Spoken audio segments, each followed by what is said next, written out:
वंश. मागे पसरलेली सावली पुसून गेली आणि सगळीकडे मळकट संधीप्रकाश पसरताच पाठ दाबत करेव्वा उभी राहिली आणि तिनं झटक्यानं गवताचा भारा डोक्यावर घेतला. इथून 15 मिनिटं पाय ओढले की उबदार घर, वखवकलेल्या पोटात काहीतरी भर आणि दमून गेलेलं अंग पसरून द्यायला चटई, या कल्पनेनं तिचं मन बराच वेळ सुखावत होतं. पण भारा डोक्यावर घेताच ती एकदम कावरीबावरी झाल्याप्रमाणे झपाझप चालू लागली, कारण असल्या ठिकाणी रात्र कशी एकदम एखादं कांबळं टाकल्याप्रमाणे अंगावर पडते याची तिला कल्पना होती. शिवाय अंधारात एकटं सापडल्यावर तो कसा हजारो अदृश्य बोटं असल्याप्रमाणे अंगाला हुळहुळू लागतो याचाही तिला अनुभव आला होता. तिच्या पुढे पाय वाटेवर तिच्याप्रमाणे भारे घेऊन चाललेल्या आणखी 3-4 बायका होत्या. त्यांच्या मागे निदान हाकेच्या अंतरावर तरी असावं म्हणून तिनं गती वाढवली. ती येणार आहे हे माहीत असूनही तिच्याकरता कुणी मागे थांबलं नव्हतं. आपण जवळ गेलो तरी त्या काही आपल्याला मिसळून घेणार नाहीत ही गोष्ट तिला काही नवीन नव्हती.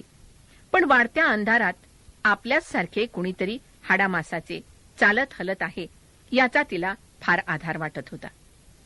ती त्यांच्या मागे थोड्या अंतरावर आली तेव्हा त्यांच्या बोलण्यातील 3-4 शब्द तिच्या कानावर पडले आणि ती दचकली आणि तिची पावलं अडखळल्यासारखी झाली. पण लगेच पायातून आग पेटत वरपर्यंत गेल्याप्रमाणे तिचं डोकं भडकलं आणि तिनं गवताचा भारा खाली आदळला. तिनं धावत जाऊन एकीचा पदर खेचला आणि तिच्या तोंडावर आडवा प्रहार केला. काय ग सटवी, कुणाला म्हणतेस वांझोटी? ती ओरडली. ती झाडणीसारखी दिसणारी बाई एकदम आडवीच पडली आणि भेदरून तिच्या तोंडून शब्दच बाहेर पडेना. सरकीच्या बी भोवती कापसाचा थोडा फिसकारा असल्याप्रमाणे दिसणारं तिचं डोकं भीतीनं कापत होतं. तिला एक लाथ हाणण्यासाठी करेव्वानं पाऊल उचललं, पण ते तिला नकळतच खाली आलं. खाली भेदरलेल्या चेहऱ्यात, गुंतवळ केसात तिला एकदम आपल्या आईचं चित्र दिसलं. विंचू चावला असता ती वेदनेनं जमिनीवर तळमळत पडली होती तशीच ही बाई दिसत होती. तुला आम्ही काही म्हटलं नाही. फुटक्या शिवलिंगाजवळ आणखी एक करेवा राहते, तिच्याविषयी आम्ही बोलत होतो, दुसरीनं सांभाळून घेत म्हटलं. करेवा त्यांच्या पुढे दैत्यासारखी उभी होती आणि कुठेतरी काही चिरडण्या मोरडण्यासाठी तिचे दणकट काळे लोखंडी हात सारखे शिवशिवत होते. पुन्हा तसं कधी म्हणालीस तर 32 काढून देईन बघ केवढ्या कवड्या खेळायला, ती म्हणाली आणि भारा उचलून मोठ्या तोऱ्यात पुढे निघून गेली. नाहीतरी आहेस गाडग्याच्या तोंडाची वांझोटी, खरं बोलायला कोणाची भीती आहे की काय? आता उठून बसत खालची बाई म्हणाली. वळण ओलांडून टेकडी उतरत असताना मागच्या बायका दिसेनाशा झाल्या तेव्हा मात्र करेवाचा ताठा एकदम कोसळल्यासारखा झाला आणि एका बाजूला बसून पोटभर रडून घ्यावं असं तिला एकदम हताश वाटू लागलं. त्यांच्या शब्दांनी तिची हळवी जखम दुखावल्यासारखी झाली होती, पण जखम जुनीच होती. लग्न होऊन 10 वर्ष होऊन गेली होती. तिच्या बरोबरीनं लग्न झालेल्यांची घरं लाह्यांच्या रांजणाप्रमाणे भरून गेली होती.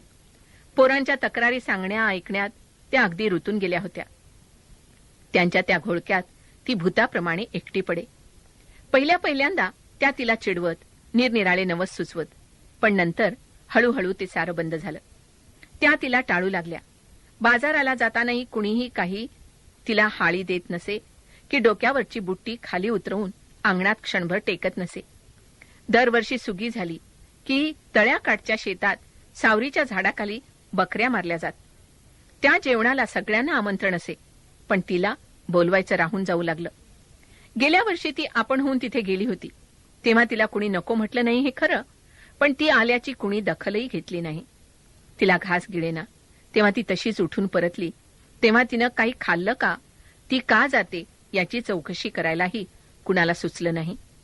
आता निर्जीवपणे पाय ओढत चालत असता तिला वाटलं आपण हळूहळू मरत चाललो आहोत. शेवटी आपण घरात जेव्हा आडवे पडू तेव्हा देखील कुणी अंगणात येणार नाही. उलट नंतर भारे घेऊन जात असता मात्र त्या अगदी निर्भयपणे वांझोट्या करेवाविषयी कुचकं बोलत राहतील.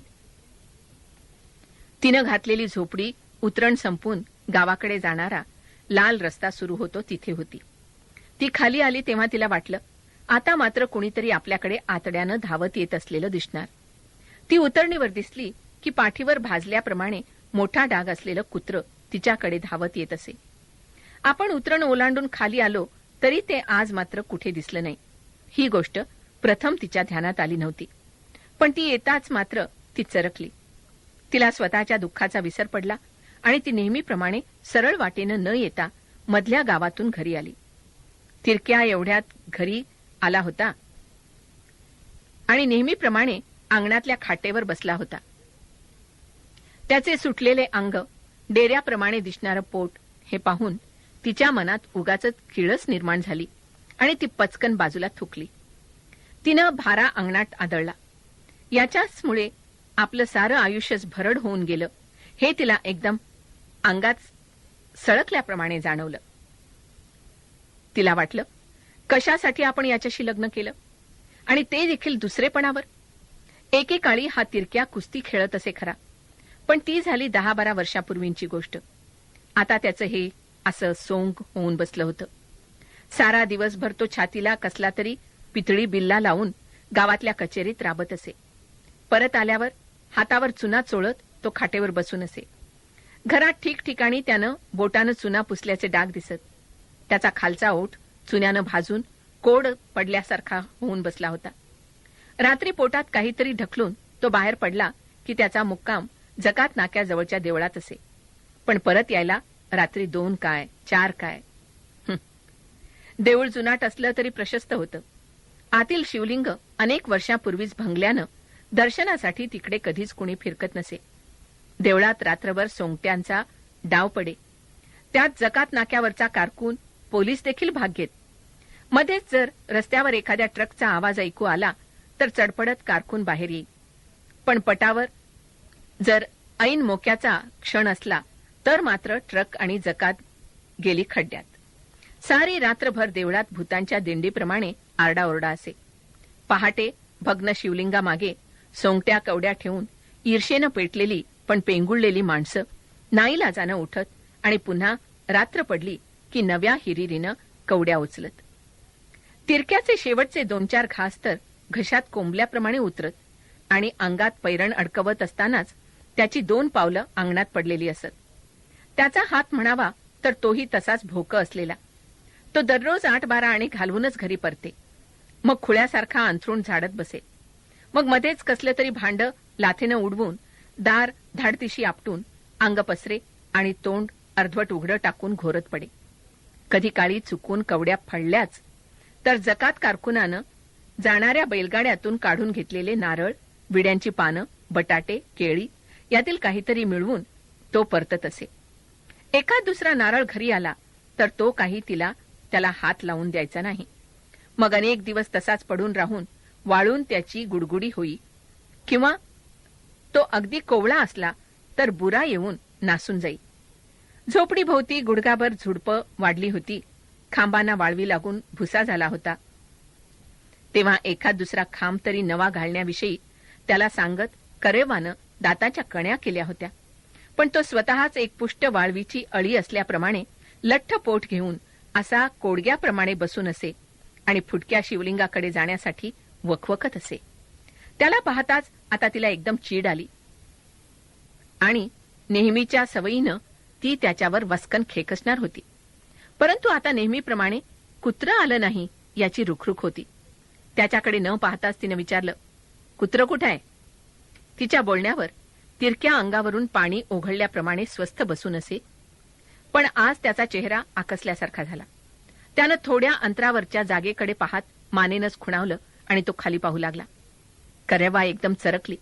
एवढ्या जवळ असून कुत्रं आलं नाही म्हणताच ते आडवं झालं असावं हे तिनं ओळखलं आणि ती चटकन तिकडे गेली. कुत्रं गवतात पडलं होतं आणि तोंड वासून धापा टाकत होतं. त्याचं पोट फुगल्यासारखं झालं होतं, पण आतून दडपण असल्याप्रमाणे त्याच्या बरगड्या वरचेवर फाकत होत्या. मग कातडी ताणून त्यांना आवरण्याचा प्रयत्न ते करी. तिच्यावर हाडांच्या टचटचीत खुणा दिसत आणि आतलं दडपण कमी झालं की पुन्हा त्या आत जात. त्याचे डोळे तर केव्हाच मेले होते. प्रथम करेवाला वाटलं इथे हरघडी निघणाऱ्या सापानंच त्याला आडवं केलं होतं. म्युनिसिपाल्टीच्या लोकांनी आज विष टाकले सगळीकडे. तिरक्या म्हणाला. आमच्या कचेरीजवळ देखील 3 कुत्री मेली आज. करेवाच्या मनातील विषण्णता जाऊन एकदम संताप निर्माण झाला आणि त्यात इतका वेळ दडपून ठेवलेली तिरक्याविषयीची किळसही मिळून गेली. मग तू काय झोपला होतास की काय? हात नाचवत ती म्हणाली. काय बेवारशी कुत्र होतं हे? त्याला घरदार माणसं होती की चांगली? पण त्याच्या गळ्यात पट्टा नव्हता नव का? पट्टा घाल मातीत, ती खेकसली. आमच्या गळ्यात पट्टा नाही म्हणून उद्या ती माणसं आम्हाला देखील विष घालतील की? मढी गेली त्यांची मशनात. पण खरोखरच तिलाच मारण्यासाठी विष घातल्याप्रमाणे ती चिडून गेली होती. घरी काहीतरी हलणारं चालणारं असावं म्हणून तिनं ते कुत्र्याचं पिल्लू आणलं होतं, वाढवलं होतं. मागे एका दांडगट कुत्र्यानं त्याचा लचका काढला त्यावेळी हळद, तेल, दही भात यांचं माठवण बांधून तिनं ती जखम बरी केली होती. आज ती जाताना तिला टेकडीपर्यंत पोचवायला आलेलं कुत्र ती परत येण्यापूर्वीच मेलेल्या डोळ्यांनी पाय ताणून पडलं होतं. ती आत आली आणि भ्रमिष्ठासारखी बसून राहिली. तिला त्या बायकांचे शब्द आठवले आणि तिच्या डोळ्यात पाणी आलं. तिला वाटलं आपण उगाच भडकलो त्यांच्यावर. आपलं आयुष्यच वांझोटं हेच खरं. मागे एकदा एक पोपट आणला, पण कुठल्या मशनातून तो वरवंट्यासारखा काळा बोका आला आणि त्यानं पोपट मोडून टाकला. आता हे कुत्र आडवं पडलं म्हणजे निव्वळ आपली सावली पडली म्हणून उद्या संग्याला देखील काहीतरी. पण ही कल्पना येताच ती दंश झाल्याप्रमाणे उठली आणि दारात उभी राहून ओरडू लागली. संग्या, संग्या, चल घरी. तेथून बऱ्याच अंतरावर 2 आवळी जावळी घरं होती. त्यांच्या अंगणातून आलो आलो असे कुणीतरी ओरडलं आणि मागून 7-8 वर्षांचा संग्या धावत आला. करवानं दिवा न लावता अंधारातच खुंटीवरून 2 सदरे वसावसा काढले. एक चुरमडलेली जरीची टोपी उचलली आणि सगळे तिरक्याच्या अंगावर फेकलं. जा, त्याला आत्ताच्या आत्ता आपल्या घरी टाकून ये. तेवढं तरी बूड हलू दे तुझं. अंगावर पडलेल्या कपड्यामुळे दचकून तिरक्या तिच्याकडे पाहतच राहिला. इतर वेळी त्यानं ही गोष्ट मोठ्या आनंदानं केली असती. करेवानं आपल्या चुलत बहिणीच्या 5-25 पोरातून एक उचलून आपल्या घरी आणलं. तेव्हापासूनच तिरक्याला त्या पोराचा दुस्वास वाटत होता. ते आधीच काळं कुळकुळीत फताड्या नाकाचं होतं, पण ते घरी आल्यावर त्याला पुरून उरला तर तिरक्याला चहा, त्याला नको असेल तर तिरक्याच्या ताटलीत भात असं होऊ लागलं होतं. या पोराला बाजूला नेऊन बेदम ठोकावं असं तिरक्याला कितीदा तरी वाटून गेलं होतं. पण आता मात्र तो तिच्या वेड्यासारख्या किंचाळण्यानं गोंधळून गेला होता. वेंधळेपणानं त्यानं विचारलं, त्याच्या घरी टाकून येऊ? कान आहेत की परट्याची भोक आहेत? करेवा पुन्हा म्हणाली. घे कपडे आणि जा आताच्या आता. आता? पण आता रात किती झाली आहे बघ, तो म्हणाला.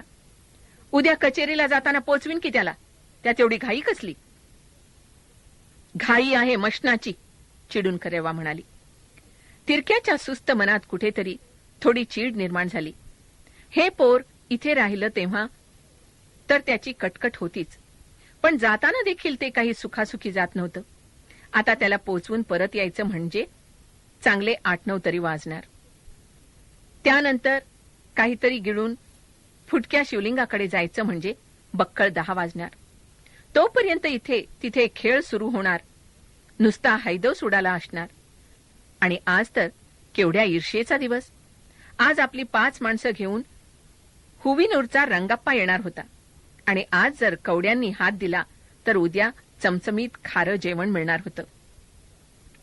तिरक्यानं शिव्या पुटपुटत कपडे गोळा केले आणि गोंधळून उभ्या असलेल्या संग्याच्या हाताला हिसडा दिला.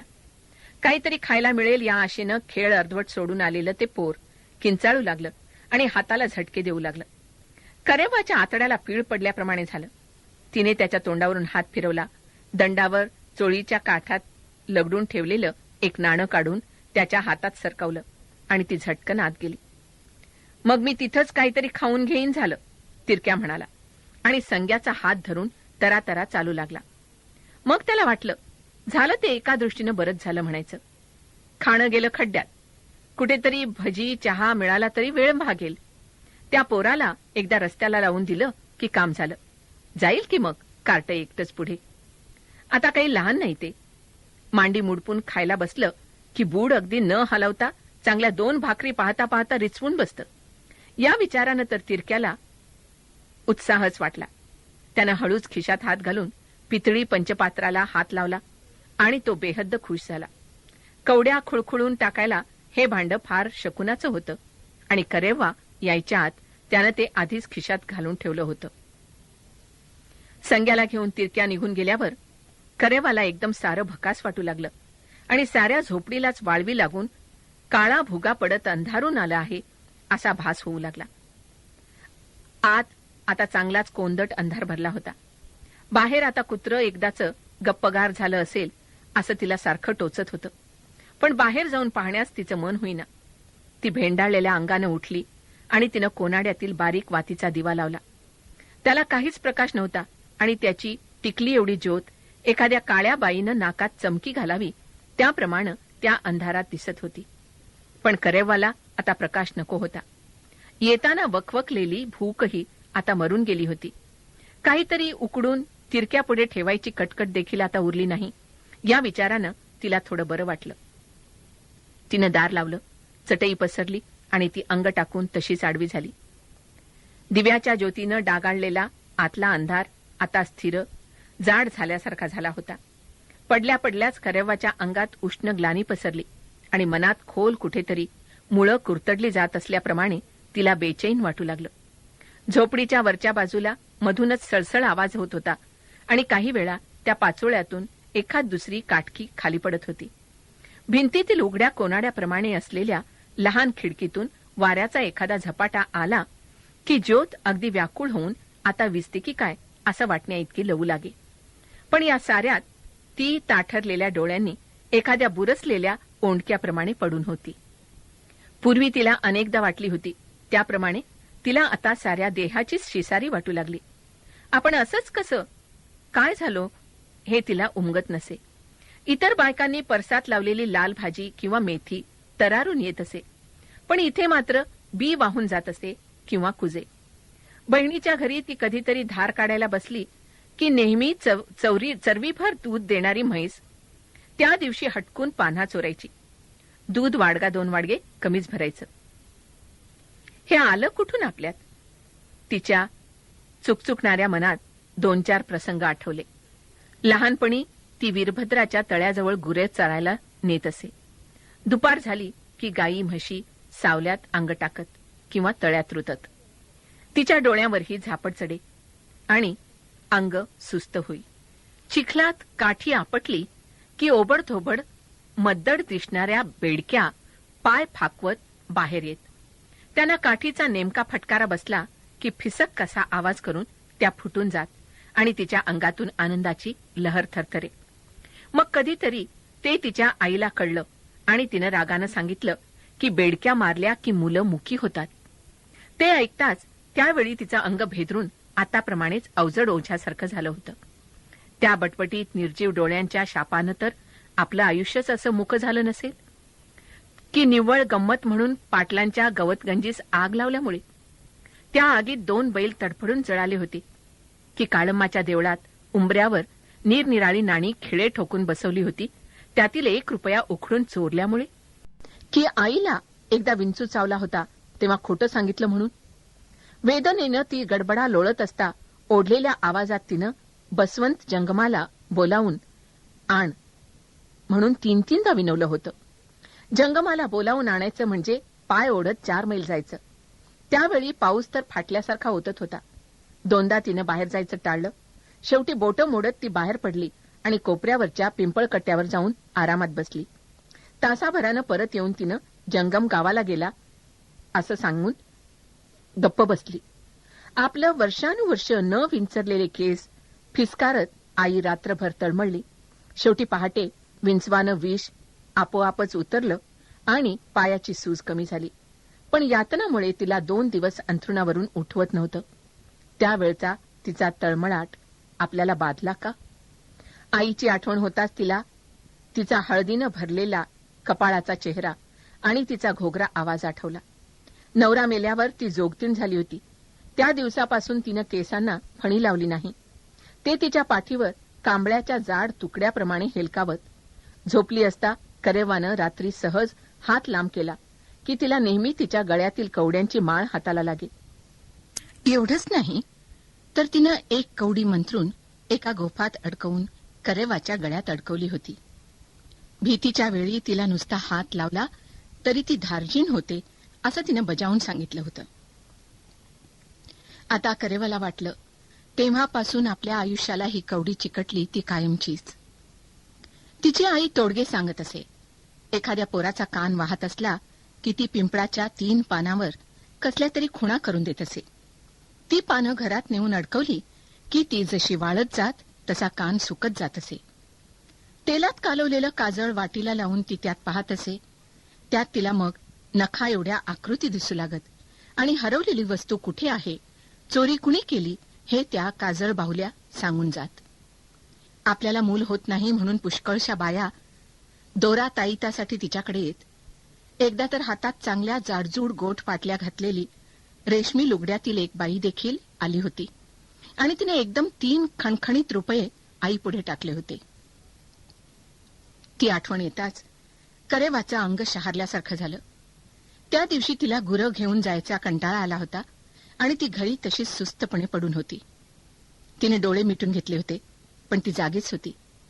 त्या बाईनं दिलेले रुपये उचलून आईनं तिच्याकडे सावधपणे पाहून घेतलं आणि ती हलक्या आवाजात बाईला म्हणाली, चला बाहेरच्याच बाजूला बसू.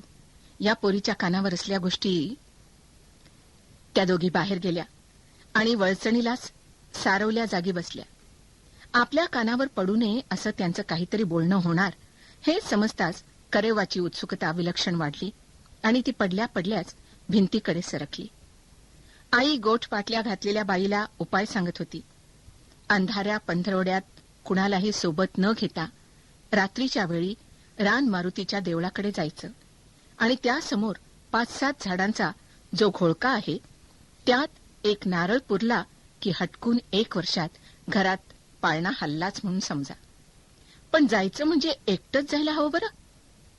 अविश्वासानं भीतीनं त्या बाईनं अय्यो असा उद्गार काढलेला करेवानं ऐकला आणि तिच्या भीतीनं करेवाला ओझरता स्पर्श केला. रान मारुतीचं देऊळ इथून 2 मैलावर होतं. त्याच्या 4ही बाजूंना रुंद पसरलेल्या बसक्या टेकड्या होत्या. त्यांच्यामध्ये रुतवून बसवल्याप्रमाणे दिसणारे पांढऱ्या रंगाचे पण उभे लाल पट्टे असलेले हे देऊळ शेजारच्या कमळवेलीने भरून गेलेल्या तलावात प्रतिबिंब टाकून उभं होतं. बाजूच्या टेकड्यामुळे अगदी जोरकस तालेवार वाऱ्याखेरीज किरकोळ झुळकींना तिथे फारसा प्रवेश नव्हता आणि त्यामुळे त्या ठिकाणी उभं राहिलं की प्रथम जगातील सगळेच आवाज कुणीतरी शोषून घेतल्याप्रमाणे सारं विलक्षण स्तब्ध वाटे. मग हळूहळू लपलेल्या ठिकाणातून आवाज बाहेर येत. एखादी खार फांदीवरून सरकत जाई, गवतात सळसळ होई, झाडावर माकडं चित्कारत किंवा पाण्यावर दूर अंतरावर तरंगत असलेल्या पाणकोंबड्यांचे ओरडणे पुसट रेषेप्रमाणे उमटे. मारुतीची मूर्ती पुरुषभर उंच होती आणि शेंदूर तेलानं माखलेली ती आकृती गाभाऱ्यातील मळकट अंधारात उग्र वाटायची. बाजूच्या धर्मशाळेवर माकडं हिंडत, कौलं फोडत आणि तिथे फुटलेल्या खापऱ्यांचा एकच खच भरून राहिला होता. धर्मशाळेच्या कोपऱ्यात कोठडीसारख्या जागेत भस्मानं कपाळ माखलेला एक दाढीवाला बैरागी कितीतरी वर्ष राहत असे. संध्याकाळ झाली की त्याच्या धुनीतील निखारे लखलखू लागत. त्यानं गाभाऱ्यात पणती लावली की शेंद्राची मूर्ती चकचकीत लालसरपणे चमकू लागे. असल्या ठिकाणी एकटं जायचं आणि तेही रात्री असं म्हणताच करेवा हादरूनच गेली होती. मागे एकदा एका चुकार गायी मागे धावत ती या देवळापाशी आली होती. तेव्हा तिचे पाय भीतीनं विरघळले होते आणि तिचा हात गपकन गळ्यातील कवडीकडे गेला होता. आपण केव्हा एकदा परत जाऊन घरी पडतो असं तिला होऊन गेलं होतं. गायीला तसंच सोडून ती परतली होती, पण आतून पेटल्याप्रमाणे दिसणारी ती लाल भडक मूर्ती रात्रभर कोपऱ्यात उभी राहून टवकारून पाहत आहे असं वाटून रात्रभर तिला झोप आली नव्हती. हा उपाय मी सगळ्यांना सांगत नाही, आई म्हणाली, पण अगदी रामबाण आहे. खुद्द मीच तो करून पाहिला होता नव्ह का? अहो 10 वर्ष झाली मूल नव्हतं घरात. अगदी प्राण गेला तरी हरकत नाही अशा मनानच मी रात्री गेले होते तिथं. मग वर्षातच ही पोरगी झाली की. सांगते काय, ताडकन करेवा आपल्या जागी येऊन पडली. तिचं अंग एकदम झणझणल्यासारखं झालं होतं. अनेक बिळांकडे सहज नजर टाकत असता एकाच सापाचं डोकं आणि स्थिर डोळे अकस्मात दिसावेत त्याप्रमाणे ती भेदरली होती. म्हणजे त्या नवसानं आपण जन्माला आलो तर. त्या लाल भडक मूर्तीला आपल्याला स्पर्श आहे. त्या मूर्तीचा आपलं अंग तिथल्या मातीचं आहे. त्या तळ्याचं वारं आपल्या अंगात आहे. या जाणीवेनं ती एकदम बदलून गेली होती आणि तेव्हापासून तिनं त्या जागेकडे पाऊल वळवलं नव्हतं. आता तिच्या डोळ्यावरील झोप पार उडाली आणि ते ताणल्यासारखं झालं. वरच्या बाजूला एकदम खसफस वाढली. मागून उंदरांचा ची ची आवाज आला आणि काहीतरी फळी शिंक्यावरून वेगानं उड्या मारत गेली. खुंटीला अडकवलेली चाळण खाली पडली आणि आणखी काहीतरी पडल्याचा टप्प दिशी आवाज झाला. दररोज एखाद दुसरी वस्तू अशीच खाली पडायची. करेवा झोपेतच या कुशीवरून त्या कुशीवर होई. पण आज त्या आवाजाबरोबर काहीतरी गडबडत आहे आणि ते गडगडत आलेलं तिच्या पायाला येऊन थडकलं. चरफडतच ती दमलेल्या अंगानं उठली आणि पुन्हा शिंक्यावर ठेवण्यासाठी तिनं नारळ उचलला. कधी कधी कवड्या खुळखुळून तिरक्यानं आणलेली ती दौलत होती. तो अगदी वाळून गेला होता आणि हातात त्याची गुडगुडी खडखडत होती. पण नारळ हातात धरताच ती एकदम खिळल्यासारखी झाली आणि तिच्यात काहीतरी भडकलं. नारळ तसाच हातात घेऊन ती पिसाटाप्रमाणे उभी राहिली. आईचा गुपित घोगरा आवाज तिच्या कानात घुमू लागला आणि रान मारुतीच्या उग्र लाल आकृतीच्या आठवणीनं ती भारावल्यासारखं झाली. मग ताण संपला. तिनं नारळ एका लहान पिशवीत घातला आणि तिनं कमरेला खोचली. तिनं कोपऱ्यातील लहान पहार उचलली आणि हात फिरवून तिच्यावरील धूळ पुसली. मग तिनं दार ओढून घेऊन त्याला कुलूप अडकवलं. पण निघताना तिला एकदम कुत्र्याची आठवण झाली.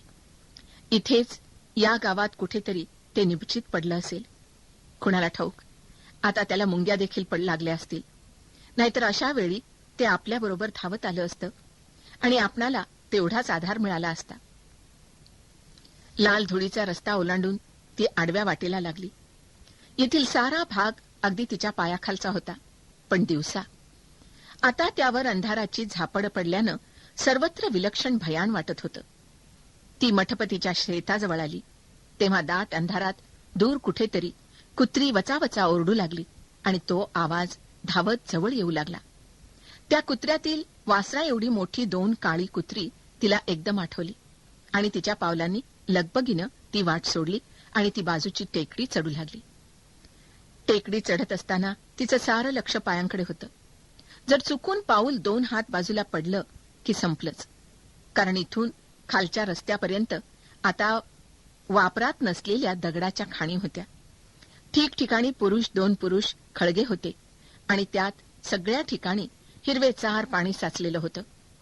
दिवसा त्याच्याकडे पाहिलं की ते हिरव्या विषारी डोळ्यांप्रमाणे दिसे आणि 1-2 ठिकाणी आत पडलेल्या कुत्र्या शेळ्यांची हाडं दिसत.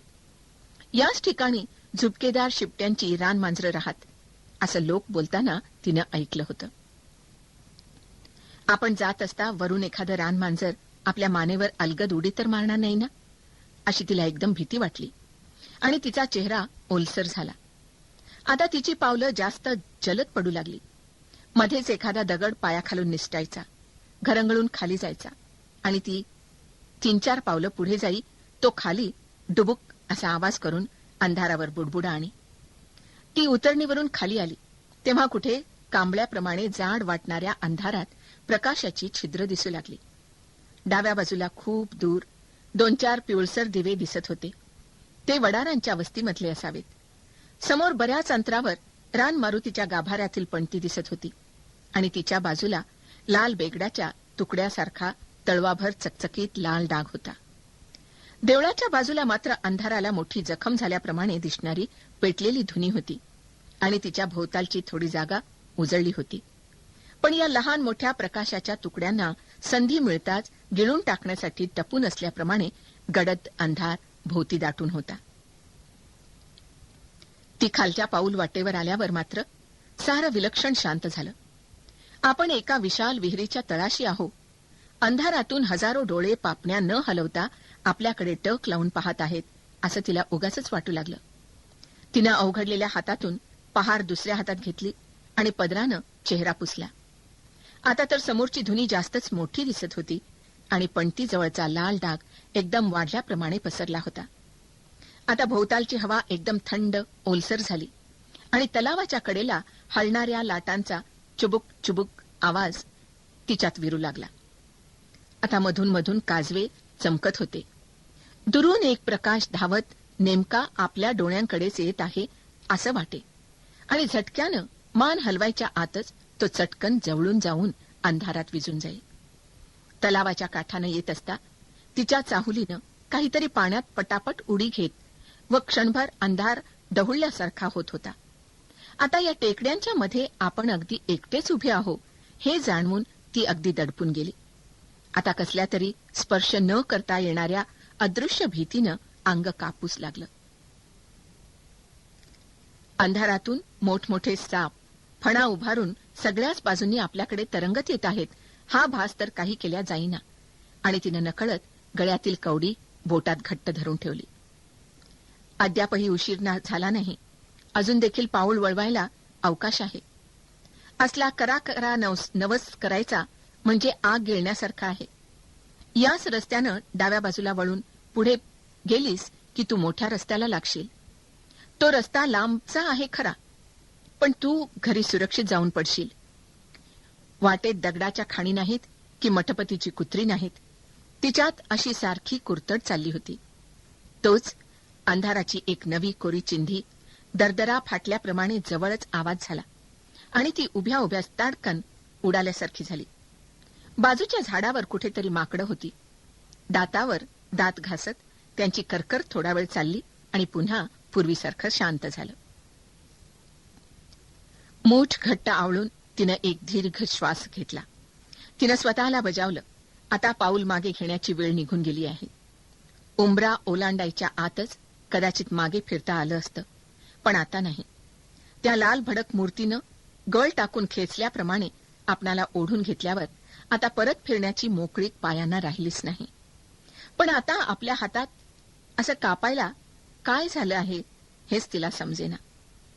तिनं हातातील थंड जड प्रहार जणू या साऱ्या अस्ताव्यस्त भीतीत ती एकच एक प्रत्यक्ष आधार असल्याप्रमाणे घट्ट धरून ठेवली.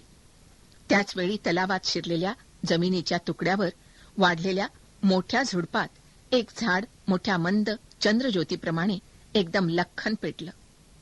त्याच्या ठिणग्या न विजता पाण्यावर तरंगत असल्याप्रमाणे तलावात त्याचं प्रतिबिंब दिसलं आणि दुसऱ्या क्षणी फुंकर टाकल्याप्रमाणे विझून अंधारात लपलं. करव्वा भारल्याप्रमाणे पाहत राहिली. त्या दृश्यानं तिच्या मनातील जळमट एकदम झाडल्यासारखी झाली आणि ती काजवे पुन्हा तसे चमकतात की काय हे पाहत उभी राहिली. पण आता अंधार तसाच राहिला. मधून मधून 2-4 काजवे चमकत इतकंच. टेकड्यांना न जुमानता वाऱ्याची एक लाट आली. वर खूप उंचावर नारळाच्या झावळ्या फरफरल्या. ती खाली येईपर्यंत विरल्यासारखी झाली आणि झाडांची पानं उगाच हल्ली न हल्ली. करव्वा देवळापाशी आली. तिथे 4-6 झाडांच्या गोलाकार रेषेत मधल्या भागी मोकळी जागा होती. तिनं मन घट्ट केलं आणि ती गुडघे टेकवून खाली बसली. तिथून रान मारुतीची आकृती लाल भडकपणे स्पष्ट दिसत होती आणि डोळ्यात जागी असलेले चांदीचे वर्तुळ मंदपणे पणतीचा स्पर्श दाखवत होतं. तिला त्याच्याशी डोळा भिडवेना. मी इथलीच याच मातीची आहे, मला पाठीराखा हो, असं ती स्वतःशीच पुटपुटली. समोर लोंबू लागलेली कवडी तिनं खांद्यावरून पाठीवर टाकली आणि पहार घेऊन नेटानं खणायला सुरुवात केली. मागे अंधारातून कुणीतरी तिच्यावर वाकलं आणि खरभरीत हात तिच्या गळ्याभोवती पडले. एकदम किंचाळत ती गरकन फिरली तेव्हा तिच्या तोंडावर केसाळ चेहरा घासला आणि ओठावर राखेची पिठाळ चव घुसमटली. हातांचा विळखा जास्त आवळ होऊ लागताच तिला गुदमरल्यासारखं होऊ लागलं. पण मग मात्र तिच्या द्वेषाची आग पेटली. एखाद्या कोवळ्या अद्याप न न्हालेल्या पोरीला भिववीत असल्याप्रमाणे हे कुठलं कुभट मड आपल्यावर हात टाकतं याची तिला विलक्षण चीड आली. शिवाय त्या अंगाचे ओझे, त्याचे हात हे सगळं पकडण्याजोगं खरंखुरं आहेत असं म्हणताच तिच्या मनातील सारी आकारहीन भीती नाहीशी झाली आणि ते स्वच्छ झालं. सारं अंग ताणून तिनं एक लाथ झाडली आणि एका हिसक्यानं अंगावरचं ते ओझं ढकलून दिलं. कोणीतरी खाली पडल्याचा आवाज झाला. तिनं पहार उचलली आणि चेवानं अंधारातच प्रहार केला. प्रथम काहीतरी तडकल्याचा आवाज झाला. नंतरचे आघात मात्र लिबलिबीत चिखलात पावलं टाकल्याप्रमाणे दबक दबक आदळले. मग ती थांबली आणि तोंड पुसत धडधडत्या छातीनं मागं सरकली. ती तशीच गोठल्याप्रमाणे किती वेळ उभी होती कुणास ठाऊक, पण एकदम भानावर आल्याप्रमाणे तिनं खाली पाहिलं. तिथून कसलीच हालचाल नव्हती की कसला आवाज नव्हता हे पाहून ती आकसली. तिनं खाली वाकून भीत भीत हात पुढे केला. तिला उष्णसा स्पर्श झाला, पण बोटं ओलसर होताच ती दचकून एकदम मागे सरकली. पुन्हा एक वाऱ्याची झुळूक आली आणि नारळाच्या झावळ्या तिच्या आईच्या घोगऱ्या आवाजात कुजबुजत असल्याप्रमाणे हलल्या. तिच्या मागे तलावातील झाड क्षणभर पेटलं आणि पुन्हा विझून अंधारात मिळालं. उग्र रान मारुती त्याच चांदीपत्रा डोळ्यानं पाहत उभा होता. समोरची धुनी पेटलेली होती आणि वाऱ्याच्या स्पर्शानं राख झडल्यानं जास्तच उजळली होती. तिच्या बाजूला असलेल्या कोठडीसारख्या जागेचा दरवाजा उघडा होता. आता तिच्या मनाचा पिळस सुटला आणि हताशतेनं ती चिरडल्यासारखी झाली. म्हणजे इथे देखील आपल्या हाताला यश नाही हेच खरं असं तिला वाटलं. आताच नेमकं हे कुठलं मरतुकडं मढं उलथलं कुणास ठाऊक. आपण इथलीच, या मारुतीची, इथल्या नवसाची असताना इथून सुद्धा आपणाला बांझोटीत जावं लागत आहे याची तिला थोडी चीड देखील आली आणि तिनं त्या भरात रान मारुतीकडे पाठ वळवली. पण तिनं स्वतःची समजूत घालण्याचा प्रयत्न केला. मी असल्या भूतवेळी या ठिकाणी उभी आहे. समोर पेटलेली धुनी आहे. रान मारुतीची संतापी मूर्ती, टेकड्यात दबून असलेले देऊळ, मध्येच झाडाचा दीपत्कार दाखवणारा तलाव, यातील काही सुद्धा खरं नाही. हे सगळं आपणाला झोपेतच दिसत आहे. इथे कुणी आपल्यावर झडप घातली नाही की कुणी खाली ओलसर उष्ण आडवं पडलं नाही.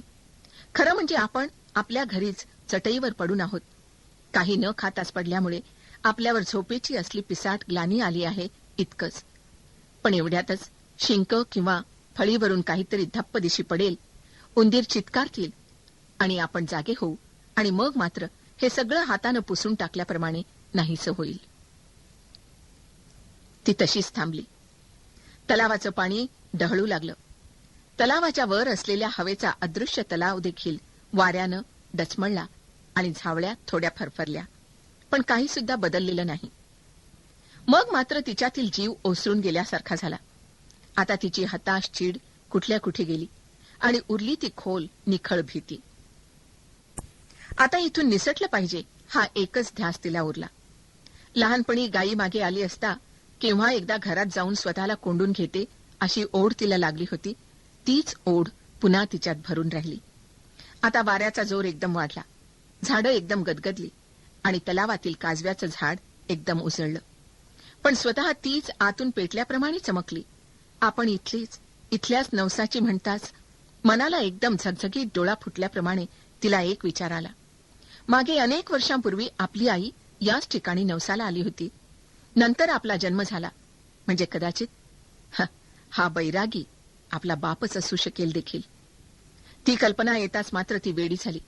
तिच्या हातातील ओलसर पहार खाली गळाली आणि लाल तोंडाचा, धुनीतील पेटत्या जाळाच्या जळजळीत उग्र डोळ्यांचा हा गडद अंधार सापाप्रमाणे तरंगत येणाऱ्या आपल्या हजारो अदृश्य हातांनी तिला कवटाळून उचलण्याचा प्रयत्न करत असल्याप्रमाणे ती नकळत गळ्यातील कवडी हातात गच्च धरून तिथून बेभान धावत सुटली.